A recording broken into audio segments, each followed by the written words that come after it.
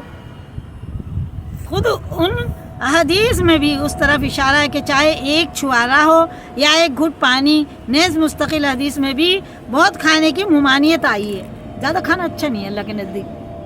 حافظ ابن حجر بخاری کی شرح میں تحریر فرماتے ہیں کہ سحری کی برکات مختلف وجوہ سے ہے. اتباع سنت اہل کتاب کی مخالفت کہ دوسرے نہیں کھاتے ہے نا، یہودی نصارہ نہیں کھاتے، ان کی بھی مخالفت ہے سحری کھانے سے، اور ہم لوگ حتی الوسیع اس کی مخالفت کے مامور ہیں.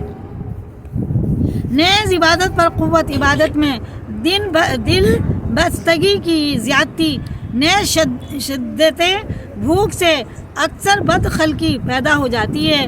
اس کی بد افعت، اس وقت کوئی ضرورت مند سائل آ جائے تو اس کی اعانت، کوئی پڑوس میں غریب فقیر ہو اس کی مدد، یہ وقت خصوصیت سے قبولیت دعا کا ہے. سحری کی بدولت دعا کی توفیق ہو جاتی ہے. جب سحری میں اٹھتے تو دعا بھی مانگ لیتے ہیں ہے نا، تہجد بھی پڑھ لیتے ہیں، وقت میں ذکر کی توفیق ہو جاتی ہے وغیرہ وغیرہ.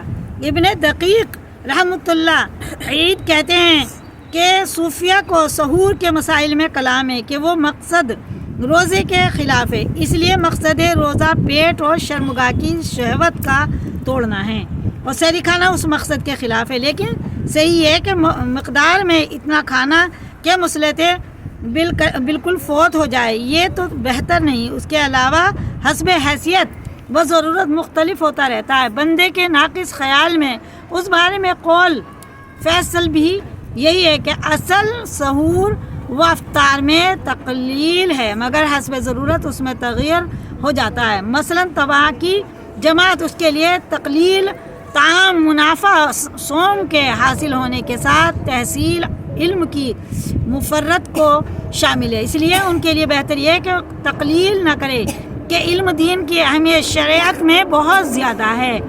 اسی طرح ذاکرین کی جماعت علیٰ دوسری جماعتیں تو جو تقلیل طعام کی وجہ سے کسی دینی کام میں اہمیت کے ساتھ مشغول نہ ہو سکی. نبی کریم صلی اللہ علیہ وسلم کے مرتبہ جہاد کو تشریف لے جاتے ہوئے اعلان فرمایا کہ سفر میں روزہ نیکی نہیں، حالانکہ رمضان مبارک کا روزہ تھا. ٹھیک ہے نا، آج کل تو سفر آسان ہے، پہلے تو پیدل کے سفر تھے ہے نا، اس لیے آپ نے صلی اللہ علیہ وسلم نے فرمایا تھا کہ سفر میں روزہ نہ رکھو تو کوئی مسئلہ نہیں ہے. مگر اس جگہ جہاد کا تقابل آ پڑا تھا، اور جب ہم کسی جنگ لڑیں گے، جہاد کا ٹائم ہوگا تو طاقت ہونی چاہیے ہمارے میں.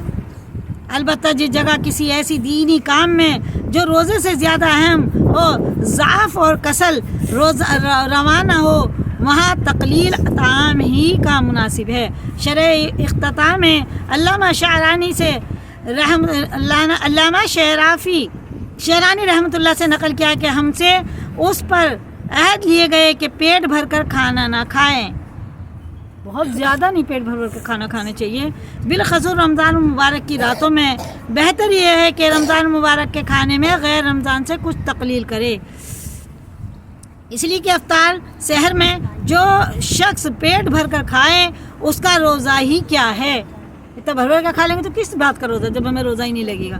مشائخ نے کہا کہ جو شخص رمضان میں بھوکا رہے آئندہ رمضان تک تمام سال شیطان کے زور سے محفوظ رہتا ہے. اور بھی بہت سی مشائخ سے اس بات میں شدت منقول ہے، جو کم کھاتا ہے نا رمضانوں میں تو پورے سال شیطان سے وہ محفوظ رہتا ہے.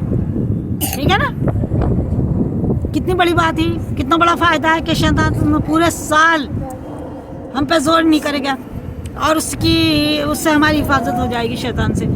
شرح احیاء عوارف سے نقل کیا ہے کہ سہل بن عبداللہ رحمۃ اللہ علیہ تشتری 15 روزے میں ایک مرتبہ کھانا تناول فرماتے تھے. 15 روزے ہو جاتے تھے، صرف ایک بار ہی کھانا کھاتے تھے. اور رمضان مبارک میں ایک لقمہ البتہ روزانہ اتباع سنت کی وجہ سے محض پانی سے روزانہ افطار فرماتے تھے. ایک لقمہ اس لیے سحری میں کھا لیتے تھے کہ سحری کا ثواب مل جائے. کیسے لوگ تھے وہ، کتنی ہمت تھی ان کے اندر. حضرت جنید رضی اللہ ہمیشہ روزہ رکھتے، لیکن اللہ والے دوستوں میں سے کوئی آتا تو اس کی وجہ سے روزہ افطار فرماتے، اور فرمایا کرتے تھے کہ ایسے دوستوں کے ساتھ کھانے کی فضیلت کچھ روزے کی فضیلت سے کم نہیں. دوستوں کے ساتھ کھانا، دسترخوان بچھا کر، تو روزے سے کم اس کا ثواب نہیں ہوتا. ٹھیک ہے نا. اور بھی سلف کے ہزاروں واقعات اس کی شہادت دیتے ہیں کہ وہ کھانے کی کمی کے ساتھ نفس کی تدیب کرتے تھے، مگر شرط وہ یہ کہ اس کی وجہ سے اور دینی اہم امور میں نقصان نہ ہو. اتنا کم بھی نہ کھاؤ کہ ہم سے تراویح میں بھی نہیں کھڑا ہو جا رہا، نماز بھی نہیں پڑھی جا رہی ہے نا. ادب سے بیٹھو. حضور صلی اللہ علیہ وسلم کا ارشاد کہ بہت سے روزہ رکھنے والے ایسے ہیں کہ ان کو روزے کے ثمرات میں بجز بھوکا رہنے کے کچھ بھی حاصل نہیں ہوتا. بہت سے روزہ ایسے ہیں بس بھوکا پیاسے ہی رہتے ہیں، ان کو روزے کا ثواب نہیں ملتا. کون ہیں وہ لوگ؟ شب بیدار ایسے ہیں کہ ان کو رات کے جاگنے کی مشقت کے سوا کچھ بھی نہ ملتا. کچھ لوگ ایسے ہیں روزہ رکھتے ہیں بالکل بھی ثواب نہیں ملتا، بھوکا رہنے کے علاوہ انہیں کچھ نہیں ملتا. اور کچھ لوگ ایسے ہیں ساری رات جاگ کے عبادت کرتے ہیں، وہ انہیں جاگنے کے علاوہ کچھ نہیں ثواب ملتا. جاگنے کا فائدہ. علامہ علماء کے اس حدیث کے شرح میں چند اقوال ہیں. اول یہ کہ اس سے وہ شخص مراد ہے جو دن بھر روزہ رکھ کر مال حرام سے افطار کرتا ہے. اس کا روزہ بالکل بھی نہیں مانا جاتا. سارے دن روزہ رکھا، افطاری کر لی حرام روزے سے، حرام کھانے سے، اس کا روزہ نہیں مانا جائے گا اللہ کے نزدیک. افطار کرتا ہے، جتنا ثواب روزے کا ہوا تھا اس سے زیادہ گناہ حرام کھانے کا ہو گیا. ٹھیک ہے. افطار کا جتنا ثواب ملتا ہے روزے کا ثواب ملتا ہے اتنا گناہ ہو گیا اس کا کھانے کا، اور دن بھر بھوکا رہنے کا سوا اور کچھ نہ ملا. اس لیے دھیان رکھیں، اپنی کمائی حلال ہونی چاہیے. اللہ تعالی ہم سب کو حلال روزی عطا فرمائے اور حرام سے بچائے. دوسرے کہ وہ شخص مراد ہے جو روزہ رکھتا ہے لیکن غیبت میں بھی مبتلا رہتا ہے، جس کا آگے آ رہا ہے. روزہ تو رکھتے ہیں کچھ لوگ، لیکن اس کی چغلی، اس کی غیبت، اس کی چغلی، اس کی غیبت، اس سے کیا ہے؟ روزہ کا بالکل ثواب نہیں ملتا. چغلی کرتے ہی روزہ گیا، ٹوٹ گیا ایک دم. کیونکہ چغلی کرنا کیسا ہے؟ اپنے مردار بھائی کا گوشت کھانے کے برابر. اپنے مردار مرے ہوئے بھائی کا گوشت کوئی کھائے گا؟ اس کے برابر ہے. تو کچھ کھانے سے تو روزہ ٹوٹ ہی جائے گا نا. تو اس لیے چغلی سے بچنا. تیسرا قول یہ ہے کہ روزے کے اندر گناہ وغیرہ سے اعتراض نہیں کرتا. تیسرا فائدہ کیا ہے؟ کہ روزہ تو رکھ رکھا، گناہ سے بچنا نہیں ہے. نبی اکرم صلی اللہ علیہ وسلم کے ارشادات جامع ہوتے ہیں، یہ سب صورتیں اس میں داخل ہیں. ان کے علاوہ بھی اسی طرح جاگنے کا حال ہے کہ رات بھر شب بیداری کی مگر تفریحاً تھوڑی سی غیبت یا کوئی جماعت حماقت بھی کر لی تو وہ سارا جاگنا بیکار ہو گیا. ساری رات جاگے لیکن کسی کی چغلی کر لی، کیا ہوا؟ سارا جاگنا بیکار ہو گیا. چغلی سے تو بالکل بچنا ہے. مثلا صبح کی نماز ہی قضا کر دی یا محض ریا اور شہرت کے لیے جاگا تو وہ بیکار ہے.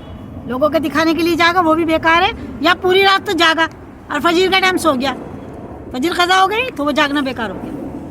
عشاء پڑھ کے سو جاتے، صبح فجر پڑھ لیتے، وہ پوری رات جاگنے کی عبادت کا ثواب مل جاتا. حضور صلی اللہ علیہ وسلم کا ارشاد ہے کہ روزہ آدمی کے لیے ڈھال ہے جب تک اس کو پھاڑ نہ ڈالے. روزہ کیا ہے؟ ڈھال. جب کوئی کسی پہ وار کرتا ہے تو ایک ڈھال ہوتی ہے نا، وہ اڑا لیتا ہے تو اس پہ وار ہوتا ہے، انسان بچ جاتا. تو ویسے ہی روزہ بھی ڈھال ہے. ٹھیک ہے. ڈھال ہونے کا مطلب یہ ہے کہ جیسے آدمی ڈھال سے اپنی حفاظت کرتا ہے اسی طرح روزے سے بھی اپنے دشمن یعنی شیطان سے حفاظت ہوتی ہے. کس سے حفاظت ہوتی ہے؟ شیطان سے، ہے نا. روزہ ہمارا ڈھال ہے شیطان سے حفاظت کرنے میں. ایک روایت میں آیا کہ روزہ حفاظت ہے اللہ کے عذاب سے. دوسری روایت میں ہے کہ روزہ جہنم سے حفاظت ہے. ایک جگہ ہے کہ اللہ کے غصے اور غضب سے ہماری حفاظت کرنے والا، ایک جہنم کی آگ سے بچانے والا ہے. روزہ ضرور رکھنا ہے. ایک روایت میں وارد ہوا ہے کہ کسی نے عرض کیا یا رسول اللہ روزہ کس چیز سے پھٹ جاتا ہے؟ اوپر آیا نا کہ روزہ پھٹ جاتا ہے. آپ صلی اللہ علیہ وسلم نے فرمایا جھوٹ اور غیبت سے. روزہ کیا ہو جاتا ہے؟ پھٹ جاتا ہے. کس سے؟ یاد رکھنا ہے نا. اللہ تعالی ہم سب کو بچائے جھوٹ اور غیبت سے. ان دونوں روایتوں میں اور اسی طرح اور بھی متعدد روایت میں روزے میں اس قسم کے امور سے بچنے کی تاکید آئی ہے اور روزے کا گویا ضائع کر دینا اس کو قرار دیا ہے. اور ہمارے زمانے میں روزے کے کاٹنے کے لیے مشغلہ اس کو قرار دیا جاتا ہے کہ وہی تباہی میری تیری باتیں شروع کر دی جائیں. بعض علماء کے نزدیک جھوٹ اور غیبت سے روزہ ٹوٹ جاتا ہے. اب روزے کی حفاظت کیسے کریں گے؟ جھوٹ نہیں بولیں گے, کسی کی غیبت بھی نہیں کریں گے, ہے نا. اللہ تعالی ہم سب کی حفاظت فرمائے. یہ دونوں چیزیں ان حضرات کے نزدیک ایسی ہیں جیسے کہ کھانا پینا وغیرہ سب روزے کو توڑنے والی اشیاء ہیں. جمہور کے نزدیک اگرچہ روزہ ٹوٹا نہیں مگر روزے کی برکات جاتی رہتی ہیں تو کسی کو بھی انکار نہیں. ٹائم بتاؤ کیا ہے. مشائخ نے روزے کے آداب میں 6 امور تحریر فرمائے ہیں کہ روزے دار کو ان کا اہتمام ضروری ہے. اول نگاہ کی حفاظت کہ کسی بے محل جگہ پر نہ پڑے, حتیٰ کہ کہتے ہیں کہ بیوی پر بھی شہوت کی نگاہ نہ پڑے. ٹھیک ہے نا. پھر اجنبی کا کیا ذکر اور اسی طرح کسی لہو لعب وغیرہ ناجائز جگہ نہ پڑے. نبی کریم صلی اللہ علیہ وسلم کا ارشاد ہے کہ نگاہ ابلیس کے تیروں میں سے ایک تیر ہے. ابھی ہم نے پچھلے ہفتے کون سی حدیث پڑھی تھی؟ نگاہ پڑھی تھی نا. دونوں آنکھوں کا ذکر نا, زنا العین النظر, دونوں آنکھوں کا زنا غیر محرم کی طرف دیکھنا ہے نا. جو شخص سے اللہ کے خوف کی وجہ سے بچ رہے حق تعالی شانہ اس کو ایسا نور ایمانی نصیب فرماتے ہیں جس کی حلاوت اور لذت قلب میں محسوس کرتا ہے. اللہ کوئی اپنی نگاہ کو بچا لے گا نا غیر محرم کی طرف دیکھنے سے تو اللہ تعالیٰ اس کو ایسی لذت محسوس کرے گا, اسے ایسا نور اللہ تعالیٰ عطا فرمائے گا کہ وہ خود محسوس کرے گا. صوفیہ نے بھی محل کی تفسیر یہ کی کہ ہر ایک چیز کا دیکھنا اس میں دخل ہے جو دل کو حق تعالی شانہ اسے ہٹا کر کسی دوسری طرف متوجہ کر دے. دوسری چیز زبان کی حفاظت, آنکھ کی حفاظت, زبان کی حفاظت ہے. جھوٹ, چغل لغو بکواس, اس غیبت بدگوئی, بکواس غیبت بدگوئی, بد کلامی, جھگڑا وغیرہ سب چیزیں اس میں داخل ہیں. ٹھیک ہے نا. بخاری شریف کی روایت میں ہے کہ روزہ آدمی کے لیے ڈھال ہے, اس لیے روزہ دار کو چاہیے کہ زبان سے کوئی فحش بات یا جہالت کی بات مثلا تمسخر, جھگڑا وغیرہ نہ کرے. ٹھیک ہے, اس سے بچے. اگر کوئی دوسرا جھگڑنے لگے تو کہہ دے کہ میرا روزہ ہے, یعنی دوسرے کی ابتدا کرنے پر بھی اس سے نہ الجھے. ہم نہیں لڑ رہے, دوسرا ہی لڑ رہا, جب بھی کہتے میرا روزہ ہے نہ الجھے بالکل بھی. اگر وہ سمجھنے والا ہو تو اس سے کہہ دے کہ میرا روزہ ہے, اور اگر وہ بیوقوف نہ سمجھ ہو تو اپنے دل کو سمجھا دے کہ تیرا روزہ ہے. وہ نہ سمجھے تو خود ہی سمجھ لے کہ میرا روزہ ہے, مجھے نہیں جواب دینا چاہیے. تجھے ایسی لغو بات کا جواب دینا مناسب نہیں. بالخصوص غیبت اور جھوٹ سے تو بہت اعتراض ضروری ہے کہ بعض علماء کے نزدیک اس سے روزہ ٹوٹ جاتا ہے, جیسا کہ پہلے گزر چکا ہے. نبی کریم صلی اللہ علیہ وسلم کے زمانے میں 2 عورتوں نے روزہ رکھا. آپ نے صلی اللہ علیہ وسلم کے زمانے میں 2 عورتوں نے روزہ رکھا. روزے میں اس شدت سے بھوک لگی کہ ناقابل برداشت بن گئی. ان عورتوں کو ایسی بھوک لگی مرنے حال ہو گئی. تو لوگ آپ نے صلی اللہ علیہ وسلم کے پاس آئے کہ وہ تو روزے میں ایسی تڑپ رہی ہیں کہ مر جائیں گی اگر ان کو کچھ کھلا پلا نہ گیا. ہلاکت کے قریب پہنچ گئی. صحابہ کرام رضی اللہ تعالیٰ عنہم نے نبی کریم صلی اللہ علیہ وسلم سے دریافت فرمایا. آپ نے صلی اللہ علیہ وسلم سے بولا کہ حضور صلی اللہ علیہ وسلم نے ایک پیالہ ان کے پاس بھیجا اور ان دونوں کو اس میں قے کرنے کا حکم فرمایا. آپ نے صلی اللہ علیہ وسلم نے کہا ان دونوں عورتوں کے پاس ایک پیالہ لے کے جاؤ اور اس میں ان عورتوں سے الٹی کراؤ, قے کراؤ. دیکھ رہی ہوں تیرے کو. دونوں نے قے کی, دونوں نے اس پیالے میں الٹی کی. تو اس میں گوشت کے ٹکڑے اور تازہ کھایا ہوا خون نکلا. لوگوں کو حیرت ہو گئی. دونوں عورتوں سے میں الٹی کرائی قے کرائی تو کیا نکلا؟ گوشت کے ٹکڑے اور تازہ تازہ خون.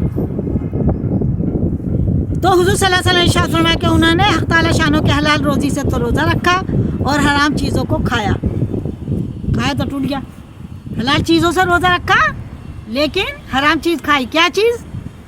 عورتوں نے لوگوں کی غیبت کرتی. دونوں عورتیں لوگوں کی غیبت کرتی ہیں رہی. اس غیبت کرنے سے کیا ہوا؟ جیسے حرام کھا لیا تو روزہ ٹوٹ گیا، ان کا روزہ ٹوٹ گیا. اس حدیث سے ایک مضمون اور بھی مترشح ہوتا ہے کہ غیبت کرنے کی وجہ سے روزہ بہت زیادہ معلوم ہوتا ہے. جو کسی کی چغلی کرتا ہے اسے روزہ بھی بہت لگتا ہے، وہ مرنے حال ہو جاتا ہے. اس لیے زیادہ سے زیادہ کیا کرنا ہے؟ اللہ کا ذکر کرنا ہے. 10 روزے تک کیا پڑھنا ہے؟ اللہم ارحمنی یا ارحم الراحمین، وہ کثرت سے یہ پڑھنا. لا الہ الا اللہ، استغفر اللہ، اللہم انی اسألک الجنۃ الفردوس واعوذ بک من النار وانک اہل التقوی واہل المغفرہ. جنت کی طلب، جہنم سے پناہ، اور یہ استغفار اور کلمہ پڑھنا. لا الہ الا اللہ، الحمدللہ، استغفر اللہ، اللہم انی اسألک الجنۃ الفردوس واعوذ بک من النار وانک اہل التقوی واہل المغفرہ. ٹھیک ہے نا؟ اللہ سے مغفرت طلب کرنی ہے، جنت طلب کرنی ہے اور جہنم سے پناہ مانگنی ہے.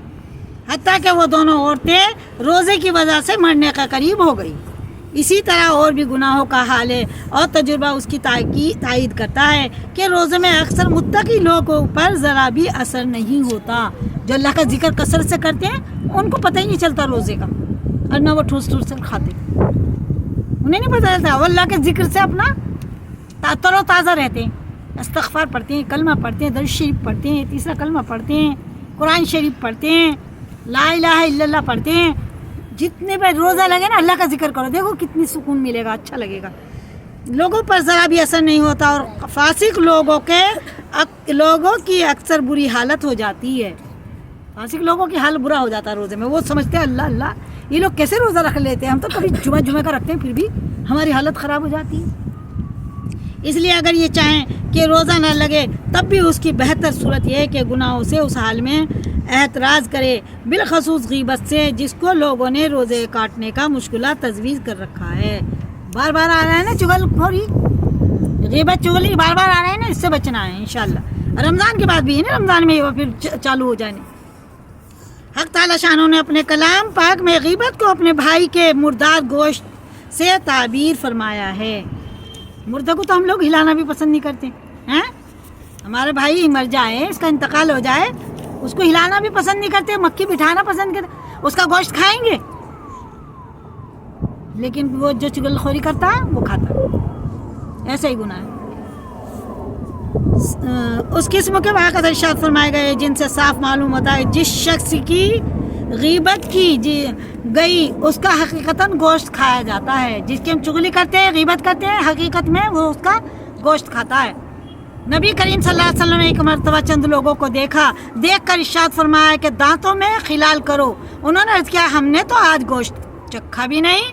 حضور صلی اللہ علیہ وسلم فرمایا فلاں شخص کا گوشت تمہارے دانتوں کو لگ رہا ہے. آپ نے صلی اللہ علیہ وسلم نے کہا خلال کرو. وہ کہنے لگے ہم نے تو آج گوشت کھایا ہی نہیں کہ فلاں بھائی کا تمہارا گوشت دانتوں میں پھنسا ہوا ہے کیونکہ تم نے ان کی چغلی کی. ٹھیک ہے، اب معلوم ہے کہ ان کی غیبت کی تھی. اللہ تعالیٰ اپنی حفاظت میں رکھے ہم لوگوں کو، اس سے بہت ہی غافل ہیں. عوام کا ذکر نہیں، خاص مبتلا ہیں. ان لوگوں کو چھوڑ کر جو دنیا دار کہلاتے ہیں. دینداروں کے مجالس میں بھی بالعموم اس سے کم خالی ہوتی ہے. اس سے بڑھ کر یہ ہے کہ اکثر اس کو غیبت بھی نہیں سمجھا جاتا. اگر اپنے یا کسی کے دل میں کچھ کھٹکا بھی پیدا ہو تو اس پر اظہار واقع کا پردہ ڈال دیا جاتا ہے.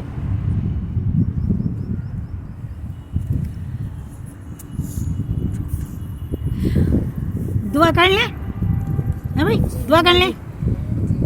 اور ہماری ویڈیو کو ہم سب سے کہتے ہیں، التجا ہے ہماری کہ ہماری ویڈیو کو لائک کریں، شیئر کریں، سبسکرائب کریں، کیونکہ کسی وجہ سے ہمارا پرانا جو سبسکرائب بھی کریں. چینل جو ہے ہمارا وہ ڈیلیٹ ہو گیا, کسی نے غلطی سے کر دیا, اب ہم نے نیا بنایا ہے. اللہ تعالیٰ اس کو قبول فرمائے. وہ بہت آگے چلا گیا تھا, اس میں لائیو بھی ویڈیو ڈلتی تھی, لیکن اب نہیں ڈل پا رہی.